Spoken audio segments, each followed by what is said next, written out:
The NBA still has an LA Lakers problem, and it is becoming harder to dismiss with every passing week. Sitting at 17-5, this team has quietly forced its way back into the center of the championship conversation, not through hype or shortcuts, but through a stretch of basketball that has revealed something deeper about who they really are. LeBron James, who looked mortal just days ago, suddenly looks like LeBron again. Austin Reaves has refused to cool off, even as defenses have adjusted and expectations have risen. Luka Dončić continues to dominate the league in ways that feel almost routine now, as if the absurd has become standard. When you step back and take it all in, this recent run from the Lakers is not just impressive, it is revealing. It tells us something important about their ceiling, their flaws, and the uncomfortable reality that this team may still be getting better.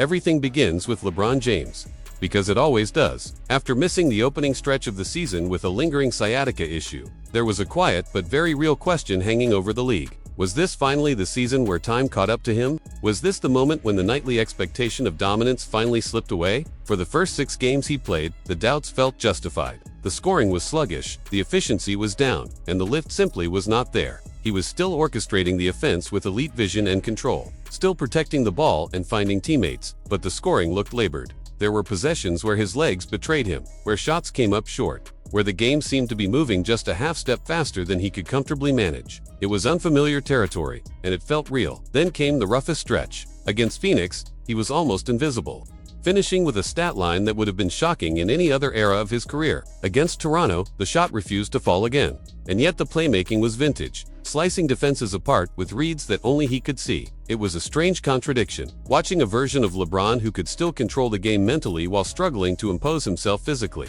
For the first time in a very long time, the idea of a human LeBron James felt unavoidable. The scoring streak that had stretched back to 2007 was suddenly in jeopardy, and when the moment came, he chose the right basketball play over personal history, trusting Rui Hachimura to hit the game winner instead of forcing a shot. It was the correct decision, but it also underscored how different this stretch had been. When he sat against Boston, the absence was glaring. Without his ball handling and without Luka alongside him, the Lakers were dismantled. But then Philadelphia happened, and with it came the reminder the league has learned not to doubt too quickly. That night was not just a good LeBron game, it was a statement. Efficient scoring, control in the fourth quarter, and complete command of the game when it mattered most. He was scanning the floor before defenses could react, punishing every rotation. And when the moment called for it, he finished plays himself. The two-man actions with Luka broke Philadelphia's coverage over and over again, creating impossible choices for defenders. Leave LeBron open and he makes you pay. Switch on to Luka and the mismatch becomes fatal. By the end of the fourth quarter, the building knew what was coming and there was nothing anyone could do about it. That performance did not mean LeBron is immune to age, but it did put one narrative to rest. It is not over. Not yet. The challenge now is figuring out where LeBron fits within this evolving hierarchy, because he is no longer carrying this team alone. Luka Dončić presents a different kind of problem. Not because he is too good, but because his comfort zones shape the flow of games. Early in games, Luka has always been aggressive, using the first quarter to feel things out by firing away and probing defenses. Often, it works. He puts up massive early numbers and looks unstoppable. And yet, the Lakers continue to struggle in first quarters, even when Luka explodes. That reality forces an uncomfortable conversation. Dominance does not always equal rhythm. The Suns game made that painfully clear. Luka poured in 20 points in the opening frame, yet the offense as a whole felt stagnant. The ball stuck, the energy dipped, role players drifted to the margins. Rui Hachimura's stat line from that game told the entire story. 23 minutes, 1 shot attempt, 1 rebound. That cannot happen to a player of his caliber. Even someone as professional and team-oriented as Rui could not hide his frustration afterward, emphasizing the need for trust and balance. A few nights later, with Luka out, Rui was suddenly empowered, involved, and trusted, and he responded by hitting the game winner. The message could not have been clearer.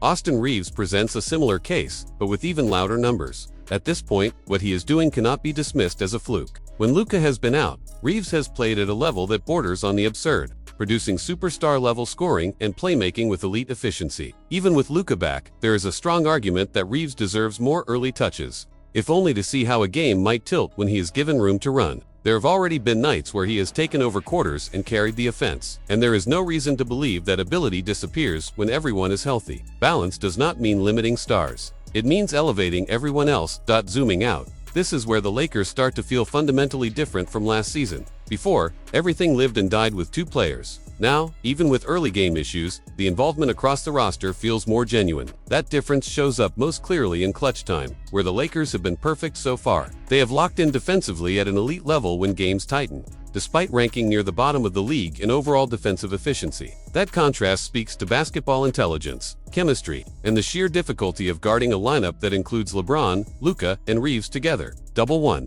and another punishes you. Hesitate, and the window is gone. But there is a warning sign underneath the success. When the Lakers lose, they often lose big. That points directly to the defense, which has not been consistent enough to control games early. Advanced metrics suggest they have won more games than their efficiency would normally predict, a sign of overachievement that rarely holds forever. Help is coming, and adjustments will be made. But the margin for error tightens as the season progresses.